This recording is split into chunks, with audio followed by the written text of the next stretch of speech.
नमस्कार, आप देख रहे हैं पंजाब केसरी टीवी और मैं हूं आपके साथ दुशांत कुमार। संपूर्ण हिमाचल में सबसे पहले नजर डालते हैं अब तक की हेडलाइंस पर।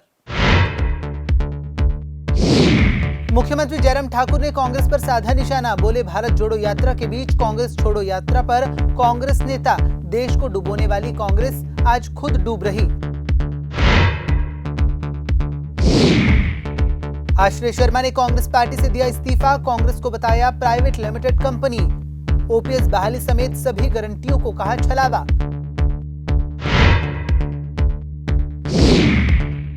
कौल सिंह ने आश्रय शर्मा को दी उनके साथ चुनाव लड़ने की चुनौती, कहा आया राम गया राम है पंडित सुखराम का परिवार। भाजपा पर साधा निशाना, कहा भाजपा में अच्छे नेताओं का कंगाल, कांग्रेस के नेताओं का आयात कर रही भाजपा।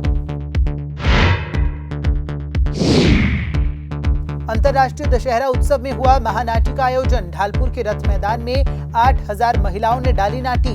महिलाओं संघ शिक्षा मंत्री ने भी डाली नाटी, प्रशासन ने मतदान को लेकर किया जागरूक।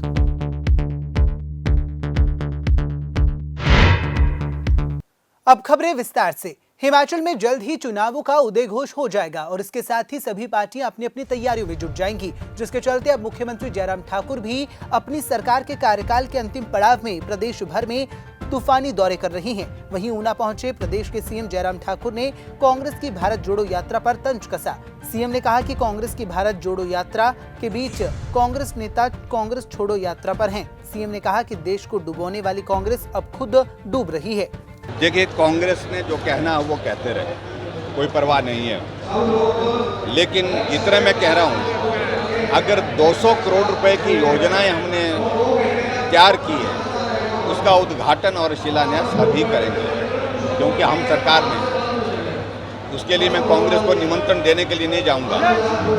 और दूसरी बात मैं ये कहना चाहता हूँ कि जो कांग्रेस पूरे देश में बची नहीं, और हिमाचल प्रदेश में जो कर लें, जैसा भी कर लें, लेकिन हिमाचल में सरकार सिर्फ भाजपा की होगी, भाजपा की ही होगी। इसलिए मैं उनको ये कहना चाह रहा हूँ कि बाद में कहीं बड़ा सदमा न लग जाए।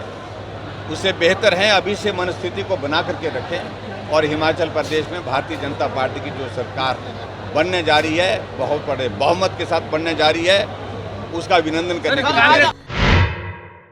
प्रदेश में जैसे जैसे चुनाव नजदीक आने लगे हैं, वैसे वैसे प्रदेश में राजनीतिक गलियारों की सरगर्मियां भी तेज हो गई हैं। इसी बीच स्वर्गीय पंडित सुखराम के पोते आश्रय शर्मा ने कांग्रेस पार्टी के सभी पदों से इस्तीफा दे दिया है। आश्रय शर्मा ने त्यागपत्र तो दिया ही, लेकिन जाते जाते उन्होंने न सिर्फ कांग्रेस पार्टी पर कई आरोप जड़े, बल्कि ये भी कहा कि कांग्रेस पार्टी राष्ट्रीय पार्टी न रहकर प्राइवेट लिमिटेड फर्म बन चुकी है, जिसमें मां ही सांसद, मां ही अध्यक्ष और सुपुत्र विधायक हैं और सभी संगठनों के प्रभारी भी हैं। इस मौके पर आश्रय शर्मा ने कांग्रेस के वरिष्ठ नेता कौल सिंह ठाकुर का भी जिक्र किया। आश्रय ने कहा कि वे वरिष्ठ नेता हैं और मुझसे उलझना उनका राजनीतिक कद नहीं है। मैं तो कौल सिंह ठाकुर के पैरों की धूल भी नहीं हूँ। राजनीति के अंदर मेरा विरोध किया गया। मेरा कसूर सिर्फ ये है कि मैं पंडित सुखराम का पोता हूँ। आज ये निर्णय लिया है कि कांग्रेस पार्टी के सभी पदों से मैं अपना इस्तीफा देता हूं। अपने कांग्रेस पार्टी की मेंबरशिप से भी इस्तीफा देता हूं और अपना इस्तीफा जो है मैंने माननीय सोनिया गांधी जी के समक्ष भेज दिया है।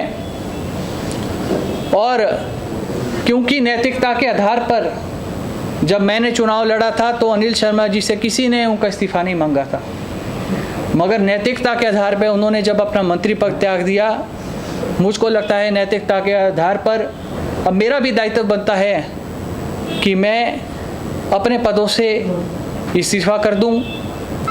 इतने वर्ष राजा वीरभद्र सिंह जी के पास कांग्रेस पार्टी की बागडोर रही, उसके बाद अब कांग्रेस पार्टी नेशनल पार्टी ना रहकर प्राइवेट लिमिटेड फर्म बन चुकी है, जिसमें माँ ही सांसद है, माँ ही अध्यक्ष है, सुपुत्र विधायक है तो सुपुत्र महामंत्री है और संगठन के सभी संगठनों के प्रभारी हैं। तो कांग्रेस पार्टी में और भी टैलेंटेड लोग हैं, उनको भी मौका देना चाहिए था, परंतु मैं नहीं जानता हूं कि क्या मजबूरी है लाकमान की कि हट फिर के जो है राज परिवार के बाहर नहीं निकल पा रही है। और मैं नहीं जानता हूं कि उनके मन में मेरे लिए क्या पीड़ा है, परंतु मैं ये बात कह सकता हूं, आदरणीय कौल सिंह ठाकुर जी, आप बहुत वरिष्ठ नेता हैं, आपके मन में मेरे लिए सम्मान भी है, परंतु आपका राजनीतिक कद नहीं है कि आप मेरे से उलझें। मैं तो कौल सिंह जी के पैरों की धूल तक नहीं हूं। उनका एक अपना एक दौर रहा हुआ है।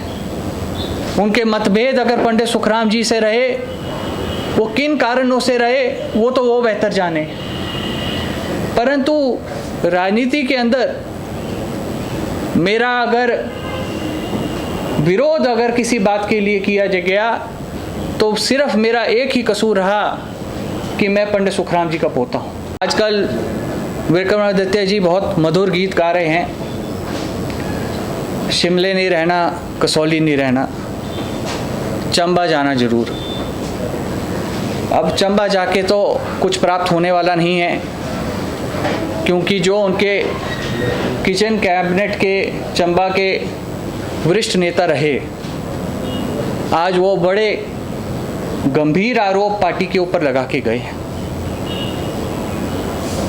उन्होंने कहा क्योंकि वो, मैं तो स्ट्रेटजी में नहीं बैठता था, वो बैठते थे, सारी वरिष्ठ मीटिंगों में वो बैठते थे, पार्टी के कार्यक्रमों में वो बैठते थे, परंतु ये सोचने पे मजबूर होते हैं लोग जब ये बात होती है कि टिकट का जो है खरीद फरोख्त चली है। अगर उन्होंने ये इल्ज़ाम लगाया तो मेरी समझ से कांग्रेस पार्टी को इस पे संज्ञान लेने की आवश्यकता थी। ये सभी को मालूम है कि ओपीएस लागू तभी हो सकता है, इस बात को तभी जो है धरातल पे उतारा जा सकता है जब तक केंद्र सरकार की इसमें मदद ना हो। राज्य सरकार फाइनेंशियली कैपेबल नहीं है ओपीएस की मांग को पूरी करने के लिए। मैं समझता हूँ ये मात्र एक छलावा है।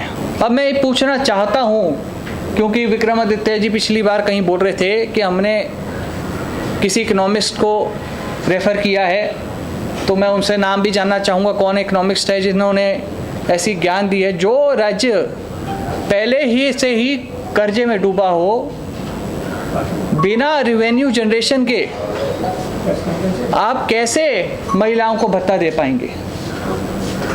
जो राज्य पहले से ही कर्जा लेकर विकास कर रहा हो, जो सरकारी हमारे कर्मचारी हैं उनकी तनख्वाहें दे रहा हो, वो बिना रेवेन्यू जनरेशन के कैसे भत्ता दे सकता है? ये मेरे समझ से बाहर है। वहीं हिमाचल प्रदेश की राजनीति में सियासी दिग्गज कहे जाने वाले पंडित सुखराम चौधरी के पोते आश्रय शर्मा के कांग्रेस से इस्तीफा देने के बाद अब कौल सिंह ठाकुर ने भी आश्रय शर्मा पर निशाना साधा है। वहीं कौल सिंह ठाकुर ने पंडित सुखराम के परिवार को आया राम गया राम बताया। साथ ही उन्होंने आश्रय को चुनौती दी कि यदि आश्रय शर्मा चाहें तो द्रंग विधानसभा क्षेत्र से कौल सिंह ठाकुर के खिलाफ चुनाव लड़ सकते हैं। वहीं कौल सिंह ठाकुर ने भाजपा की जयराम सरकार पर भी गंभीर आरोप लगाए और सीएम पर भेदभाव का आरोप भी जड़ा। ऐसा है, मंडी जिला के लोग और मतदाता जयराम की कार्यप्रणाली से, कार्यशैली से बहुत नाराज है, हताश है, मायूस है, क्योंकि उन्होंने सिर्फ अपने चुनाव क्षेत्र से बाहर नहीं निकले, स्वराज से बाहर नहीं निकले। विकास हुआ सिर्फ स्वराज का। वो कहते हैं स्वराज विकास के नाम पे वोट मांगेंगे, वो सिर्फ स्वराज मॉडल देंगे इस पूरे हिमाचल प्रदेश के अंदर। मंडी जिले में 2 कंस्टिट्यूंसी में काम हो रहा है। एक नंबर 2 का जो चीफ मिनिस्टर है, जो हमेशा छाया की तरह मुख्यमंत्री के साथ रहता है, मुख्यमंत्री का सलाहकार है महेंद्र सिंह, जिसने जल शक्ति विभाग में भ्रष्टाचार की सारी हदें तोड़ दी है। पाइप इतने खरीद लिए जिसके कोई घटिया पाइप खरीदे हुए हैं। हमने तो सीबीआई की जांच की मांग की, भाई सीबीआई जांच करे, हवा में पाइप लटक रहे हैं और पाइप में प्रेशर आता है तो पाइप फट रहे हैं। इसलिए भ्रष्टाचार इस सरकार में चरम सीमा पर है। सर भाजपा है, कांग्रेस में गुटबाजी होती है सिर्फ 4.5 साल तक। जब चुनाव आता है तो सब इकट्ठे हो जाते हैं, जैसे कौरवों के खिलाफ पांडव इकट्ठे हुए, ठीक है ना। वैसे अब की बार भी कांग्रेस एकजुट है और सब मिलकर के भारतीय जनता पार्टी को हराएंगे और कांग्रेस पार्टी को सत्ता में लाएंगे, ये मैं विश्वास के साथ कह सकता हूँ। सबसे खर्चीला मुख्यमंत्री आज तक का साबित हुआ है, जिसने हिमाचल को दिवालिये के कगार पे ला के खड़ा कर दिया है। 47,000 करोड़ का ऋण था, जिसमें 16 साल बीजेपी के भी थे, 10 साल धूमल साहब के, 6 साल शांता कुमार के थे, और इस एक व्यक्ति ने ये 75,000 तक रोड पहुंचा दिया, और जब 31 मार्च तक ये जो है 80,000 करोड़ पहुंच जाएगा। दूसरा कहते थे हम ये डबल इंजन सरकार है, डबल इंजन सरकार है। हम पूछना चाहते हैं जयराम जी से कि डबल इंजन सरकार ने आपने कौन सा प्रोजेक्ट हिमाचल प्रदेश को लाया? आश्रय शर्मा के कारण अनिल शर्मा को जो है मंत्री का पद छोड़ना पड़ा। उन्होंने सरेआम आश्रय शर्मा की मदद की, लेकिन आश्रय शर्मा आज तक मंडी जिला में आज तक सबसे ज़्यादा रिकॉर्ड मतों से आ रहे, और मंडी सदर जो उनका अपना गृह क्षेत्र था, सबसे कम वोट उनको वहाँ मिले हैं। तो इसलिए ये तो मैं समझता हूँ आया राम गया राम। हमारे स्वर्गीय वीरभद्र सिंह कहते हैं कि ये परिवार आया राम गया परिवार है, तो ये उन्होंने अब भी साबित कर दिया। पता नहीं क्या दबाव अनिल शर्मा पे पड़ा। मोदी जी ने आना था, इंद्र देवता ने इजाजत नहीं दी, देव भूमि हिमाचल के देवी देवता इसके नाराज थे। बारिश हुई और उनकी जो रैली जो है वो बिल्कुल फ्लॉप होकर के रह गई। कहा 1 लाख नौजवानों को इकट्ठा करेंगे, गाड़ियां पता नहीं उन्होंने कितनी 3200 गाड़ियां लगा दी थी, लेकिन अगर उसमें आधे से ज़्यादा जो है 1.5 लोग थे उसमें, 40 साल से ऊपर ही लोग थे, लेकिन हो गई। उसी दिन फिर अनिल शर्मा ने कहा कि नहीं, हम पूरा परिवार अब भारतीय जनता पार्टी में ही रहेंगे। मैं कहा इनका व्यक्तिगत फैसला है, भारतीय जनता पार्टी में रहेंगे। और आश्रय शर्मा ने ठीक है मेरे चुनाव क्षेत्र से अप्लाई किया था। मैंने कहा लोकतंत्र है, सबको अधिकार है अप्लाई करने का। अब मैं तो चाहता हूँ कि अगर वो लड़ना चाहते हैं तो बीजेपी का टिकट लेकर के आए और वहाँ से मेरे खिलाफ इलेक्शन लड़ लें। मैं तो उनको स्वागत करता हूँ, बीजेपी का टिकट लाए और ढंग से चुनाव लड़े। धनीराम सांडल, बिलासपुर में रामलाल ठाकुर है, ऊना से अपने मुकेश अग्निहोत्री है, और उधर से हमीरपुर से सुखविंदर सिंह सुक्खू है, चंबा से आशा कुमारी है, और कांगड़ा से जो है हमारे सीनियर लीडर हैं अपने चौधरी चंद्र कुमार है।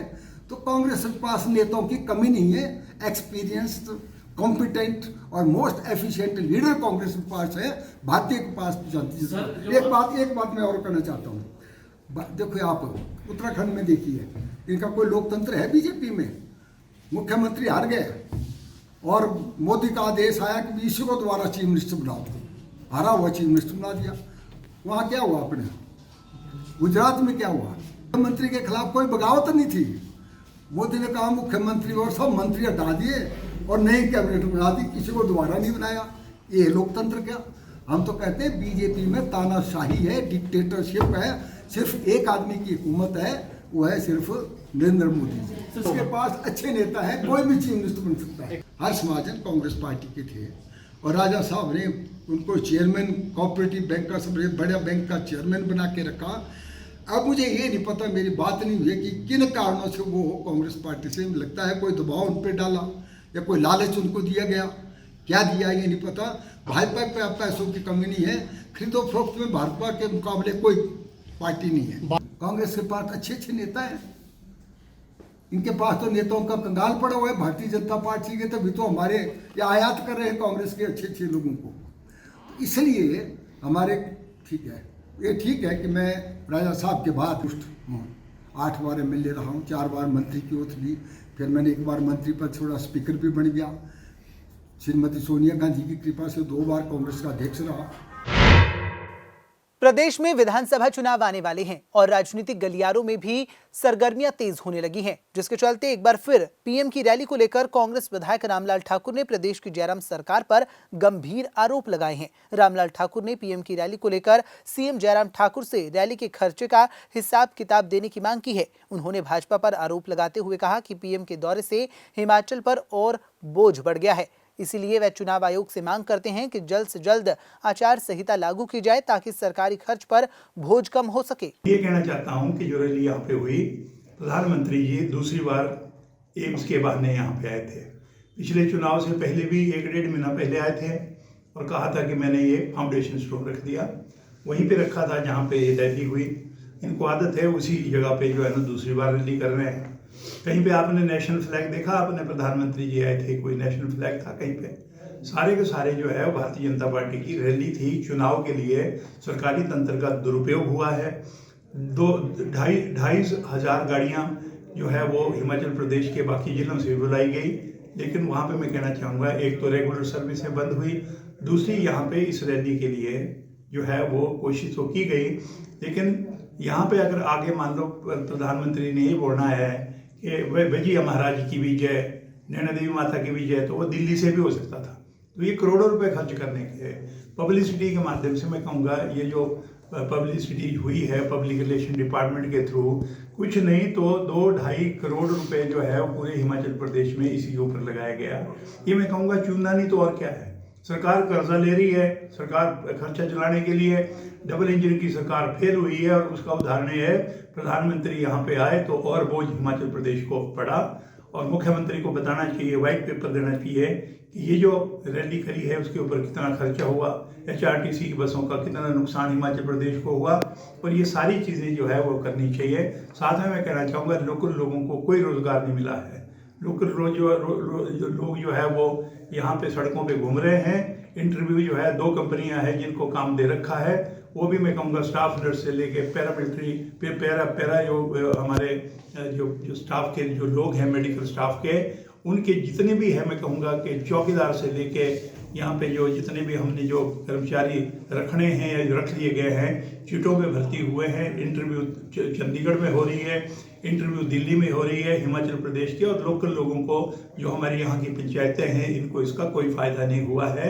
और मैं कहूँगा 18 ऑपरेशन थिएटर जो है वो टोटल बनना है। उसमें आज की तारीख में क्या हुआ, दो ऑपरेशन थिएटर बने हैं, आज 16 जो है वो अभी कंप्लीट नहीं है, बने ही नहीं है। तो आप लगा लीजिए पेशेंट फिर दोबारा शिमले को रेफर हो रहे हैं। तो इसलिए मैं कहना चाहूँगा कि आज जो यहाँ पे हो रहा है वो जो मुख्यमंत्री ने अपनी स्टेटमेंट दे दी कि PGI का काम तो आज तक चला हुआ है। अरे इतने सालों से जब नया डिसिप्लिन आना है तो उसके लिए काम जो है वो करते हैं, लेकिन पूरा तो करना है। यहाँ पे आपने 750 बेड का हॉस्पिटल बनाना है, यहाँ पे 100 बेड का हॉस्पिटल बना है। आज किस ढंग से जो है वो उद्घाटन हो गया, वो है केवल मात्र चुनाव के लिए यहाँ पे लोगों को मूर्ख बनाना, और प्रधानमंत्री जी आके चले गए। प्रदेश में होने वाले विधानसभा चुनावों को लेकर कांग्रेस लगातार अपनी पार्टी को मजबूत करने के लिए जगह जगह पर कार्यक्रम आयोजित कर रही है। इसी के चलते बिजड़ी के ताल स्टेडियम में महिला कांग्रेस सम्मेलन का आयोजन किया गया, जिसमें महिला कांग्रेस प्रदेशाध्यक्ष जैनब चंदेल ने बतौर मुख्य अतिथि शिरकत की। वहीं इस दौरान महिला कांग्रेस प्रदेशाध्यक्ष जैनब चंदेल ने कहा कि महिलाओं का मान सम्मान कांग्रेस पार्टी द्वारा किया जाता है। उन्होंने कहा कि कांग्रेस ही एक ऐसी पार्टी है जिन्होंने महिलाओं को आगे बढ़ाने के लिए प्रेरित किया है। देश में पहली महिला मुख्यमंत्री, राज्यपाल, प्रधानमंत्री, राष्ट्रपति, लोकसभा स्पीकर कांग्रेस पार्टी ने ही बनाई है। कांग्रेस पार्टी ने महिलाओं को पूरा आदर सम्मान दिया है। वहीं उन्होंने भाजपा पर बढ़ती महंगाई को लेकर भी जमकर निशाना साधा। आपने देखा होगा, जैसा आपने खुद ही कहा कि चुनाव की बेला है, और आप देख रहे हैं इस पंडाल में महिलाओं में कितना जोश है, कांग्रेस के प्रति कितना आकर्षण है, कांग्रेस की नीतियों में महिलाओं ने विश्वास जताया है। यही कारण है कि जहां पर भी महिला कांग्रेस के सम्मेलन हो रहे हैं, कांग्रेस पार्टी के सम्मेलन हो रहे हैं, वहां पर महिलाओं की जो तादाद है वो अधिक है, क्योंकि कांग्रेस पार्टी ही एक ऐसी पार्टी है जिसने हमेशा से महिलाओं का मान सम्मान किया है, महिलाओं को उचित आदर दिया है। और यही कांग्रेस पार्टी है जिसने हिमाचल प्रदेश की अगर मैं बात करूं तो हिमाचल प्रदेश कांग्रेस में 5 महिलाएं जो हैं मेन कांग्रेस की अध्यक्ष रही हैं। और जैसा कि आप जानते हैं कि देश में पहली मुख्यमंत्री कांग्रेस पार्टी ने बनाई थी, पहली राज्यपाल, पहली देश की प्रधानमंत्री, पहली राष्ट्रपति, पहली लोकसभा की स्पीकर। तो महिलाओं को हमेशा से कांग्रेस आगे ले जाने का काम करती है। भाजपा ने कुछ तो किया नहीं है, भाजपा ने 5 साल कोई कार्य तो किए नहीं है।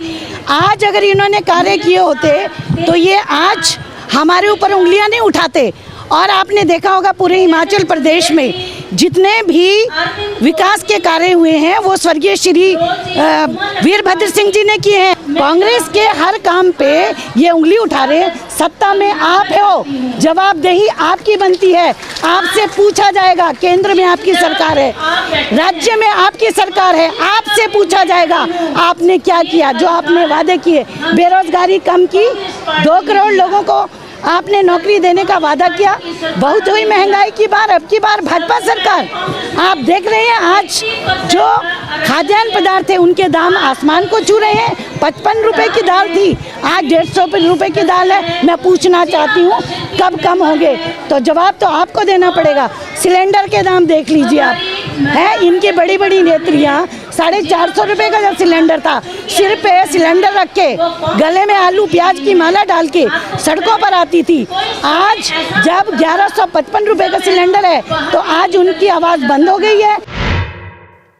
विधानसभा चुनावों को लेकर भाजपा भी लगातार अपनी चुनावी रैलियां कर पार्टी को मजबूत कर रही है। इसी के चलते भाजपा के राष्ट्रीय अध्यक्ष जगत प्रकाश नड्डा 10 अक्टूबर को सोलन के दौरे पर पहुंचने वाले हैं। यहां नौणी में वे पार्टी के शिमला संसदीय के पंच परमेश्वर सम्मेलन में शामिल होंगे। इस सम्मेलन में शिमला संसदीय क्षेत्र के स्थानीय निकायों के करीब 2500 जनप्रतिनिधि भाग लेंगे। इनमें नगर निगम, नगर परिषद, नगर पंचायत, जिला परिषद व पंचायतों में पार्टी के प्रतिनिधि शामिल रहेंगे। वहीं कार्यक्रम की तैयारियों को लेकर वीरवार को सोलन में भाजपा पदाधिकारियों की एक बैठक आयोजित की गई, जिसमें उचित दिशा निर्देश भी दिए गए।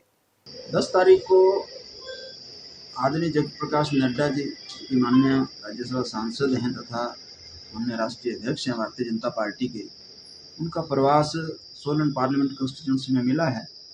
सोलन पार्लियामेंट कंस्टिट्यूंसी का जो जनप्रतिनिधि हैं, जिनको हमने पंच परमेश्वर कहा है, जिनमें पंचायत उपप्रधान, प्रधान, BDC member, BDC vice chairman, chairman, Zila Parishad member, Zila Parishad chairman, vice chairman, Nagar Panchayat councillor, vice chairman, chairman और नगर कारपोरेशन जो म्यूनसिपल कारपोरेशन उसके काउंसलर, चेयरमैन, वाइस चेयरमैन, इन सब का एक बहुत बड़ा सम्मेलन जिसकी संख्या 2500 के आसपास रहती है पार्लियामेंट कॉन्स्टिट्यूंसी में, जो भारतीय जनता पार्टी से संबंध रखते हैं, उनके सम्मेलन को संबोधित करेंगे।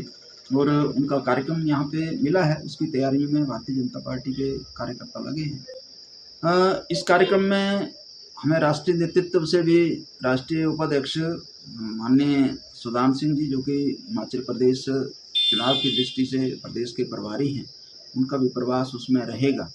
और माननीय मुख्यमंत्री जी की संभावना भी उस कार्यक्रम में रहने की है। तो इस तरह से प्रदेश का नेतृत्व उसमें रहेगा। और उसमें उल्लेखनीय चीज़ ये है कि जो उसमें अपेक्षित होंगे कार्यकर्ता, जो अपेक्षित यानी कि जनप्रतिनिधि हैं, उन्हीं को उसमें एंट्री होगी, बाकियों को उसमें एंट्री नहीं। हिमाचल प्रदेश के जिला कुल्लू में अंतर्राष्ट्रीय दशहरे उत्सव को लेकर खासी धूम देखने को मिल रही है। आपको बताते चलें कि जिला कुल्लू के ढालपुर मैदान में जहां अंतर्राष्ट्रीय दशहरे की धूम देखने को मिल रही है, तो वहीं दशहरा उत्सव को आकर्षक बनाने के लिए कई तरह के कार्यक्रम भी आयोजित किए जा रहे हैं। इसी कड़ी में अंतर्राष्ट्रीय दशहरा उत्सव के तीसरे दिन भी ढालपुर के रथ मैदान में कुल्लवी नाटी का आयोजन किया गया। और ये नाटी कोई मामूली नाटी नहीं थी, ये कुल्लवी महानाटी का आयोजन किया गया था, जिसमें 8000 महिलाओं ने कुल्लवी परिधानों के साथ इस महानाटी में भाग लिया। वहीं प्रशासन ने इस दौरान लोगों को मतदान के लिए भी जागरूक किया। कुल्लू की जो नाटी है, उसका नाम लिम्का बुक ऑफ रिकॉर्ड में भी है। और उसके बाद से लेकर के हमने ये निश्चित किया है कि हर वर्ष दशहरे में ऐसी महानाटी का आयोजन किया जाएगा। और इस महानाटी के कारण से हमारी कुल्लू जिला की माताएं बहनें सभी बड़े उत्साह से आती हैं और ढालपुर के मैदान में नाटी करती हैं। अब एक कुल्लू की शहरा का एक आवश्यक पार्ट बन गया है कि हर वर्ष नाटी भी होगी। और निश्चित रूप से महिला सशक्तिकरण भी है। और जो हमारी प्राचीन संस्कृति है उसको बनाए रखने में भी इसका बहुत बड़ा योगदान है। और इसके कारण से हमारी वर्तमान पीढ़ी तो आगे बढ़ती है, लेकिन जो आगे आने वाली पीढ़ी है उसको भी प्रेरणा प्राप्त होती है। नाटी का कार्यक्रम बहुत उत्साहवर्धक और बहुत अच्छा है। संपूर्ण हिमाचल में फिलहाल इतना ही। मुझे दीजिए इजाजत और देखते रहिए पंजाब केसरी टीवी। नमस्कार।